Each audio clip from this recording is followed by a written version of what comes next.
রাজনৈতিক দায়িত্বশীল রাজনৈতিক দলগুলো চান যে অবাধ এবং নিরপেক্ষ একটা নির্বাচন হোক। আমাদের মাননীয় প্রধান উপদেষ্টা বলেছেন যে এবারের নির্বাচনটা ইতিহাসের সর্বোচ্চ নিরপেক্ষ নির্বাচন হবে। বিএনপি একটি উদারনৈতিক গণতান্ত্রিক দল। এই যে ডক্টর আসিফ নজরুল বলেছেন যে আলোচনা খুব আন্তরিক পরিবেশে হয়েছে, এটা আগামীকালকেও জাতীয় ঐক্যমত্যের কমিশনের বৈঠক আছে, সেখানেও বিএনপি যাবে এবং সেখানেও আন্তরিক পরিবেশে আলোচনা হবে। বিএনপি একটি উদারনৈতিক গণতান্ত্রিক দল। বিএনপি আলাপ আলোচনার মধ্য দিয়েই কিন্তু তাদের যে দাবিটি, জনগণের যে দাবি, সেই দাবি উপস্থাপন করবে, সেখানে আন্তরিকতার সাথেই করবে। এবং যাদের সাথে কথা বলছেন তারা কিন্তু প্রতিপক্ষ নয়। যেমন বিএনপির প্রতিপক্ষ ছিল ফ্যাসিস্ট সরকার। ফ্যাসিস্টের বিরুদ্ধে আমরা 17 বছর আন্দোলন করেছি, রক্ত দিয়েছি, গুম হয়েছি, খুন হয়েছি, 60 লক্ষ নেতাকর্মীর বিরুদ্ধে মামলা জর্জরিত হয়েছি। আমরা কিন্তু রাস্তায় থেকেছি এবং তারা ছিল আমাদের প্রতিপক্ষ, জাতির প্রতিপক্ষ।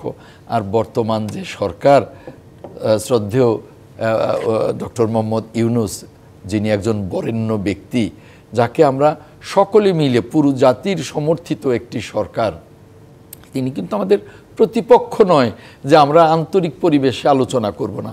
আমরা আন্তরিক পরিবেশে আলোচনা করব এবং জনগণের যে দাবি নির্বাচন, সেই দাবি নিয়েই আমরা আন্তরিক পরিবেশেই কথা বলেছি। সেই কথায় আমি সন্তুষ্ট নাও হতে পারি, কিন্তু পরিবেশটা কখনোই অনান্তরিক হবে না। এটাই গণতন্ত্রের সৌন্দর্য।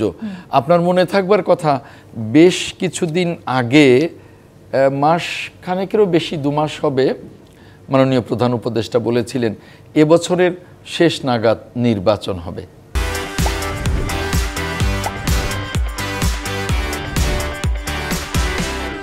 অথচ তার 1 সপ্তাহ পরেই মাননীয় প্রধান উপদেষ্টার প্রেস সচিব বললেন ডিসেম্বর থেকে জুন। এই জিনিসটা কিন্তু খুব, আজকেও বলেছেন যে সেটা আসলে একটা টাইমলাইন দিয়ে রাখা না। এইটা কিন্তু নতুন করে প্রেসে কোনো কথা বলেননি মাননীয় প্রধান উপদেষ্টা। তার আগেই যেভাবে প্রেস সচিব বললেন, জিনিসটা কিন্তু খুব বিতর্কের সৃষ্টি করেছে এবং রাজনৈতিক মহলে, জনতার ভেতরে যে এভাবে প্রেস সচিব বলতে পারেন না। প্রেস সচিবের বক্তব্যটাই হবে মাননীয় প্রধান উপদেষ্টা কি বললেন সেটা জাতির কাছে উপস্থাপন করা। তখন থেকেই কিন্তু এই বিতর্কটা, এবং শেষে দেখা গেল মাসখানেক পর থেকেই আবার প্রধান উপদেষ্টা মহোদয় বললেন যে ডিসেম্বর থেকে জুনের মধ্যে। অর্থাৎ প্রেস সচিবের ওই বক্তব্যের রেশ ধরেই ওনার বক্তব্যটাও এভাবে শুরু হলো। কিন্তু সেটা স্পষ্ট করা হয়েছে, বলা হয়েছে প্রধান উপদেষ্টা জাতির উদ্দেশ্যে বারবার যে কথা বলেছেন সেটাই আসলে সরকারের অবস্থান। তাহলে আপনাদের কেন এখন দ্বিমত আছে? এইটা ঠিক নয়।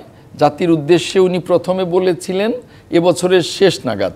দেখুন, এই যে জামায়াতের কথা বলছেন, জামায়াত কিন্তু ইতিমধ্যে 300 আসনের নমিনেশন দিয়ে ফেলেছে। 300 আসনে মনোনয়ন চূড়ান্ত করেছে তা কিন্তু না, মনোনয়ন দিয়ে ফেলেছে, এটা আমি নিশ্চিত করে আপনাকে বলতে পারি। এবং জামায়াতও কিন্তু একই কথা বলেছে যে আমরা আগামী রোজার আগে বলতেই তো ডিসেম্বর, রোজা ফেব্রুয়ারিতে, তাহলে তো ডিসেম্বরই। অর্থাৎ রাজনৈতিক দায়িত্বশীল রাজনৈতিক দলগুলো চান যে অবাধ এবং নিরপেক্ষ একটা নির্বাচন হোক। আমাদের মাননীয় প্রধান উপদেষ্টা বলেছেন যে এবারের নির্বাচনটা ইতিহাসের সর্বোচ্চ নিরপেক্ষ নির্বাচন হবে।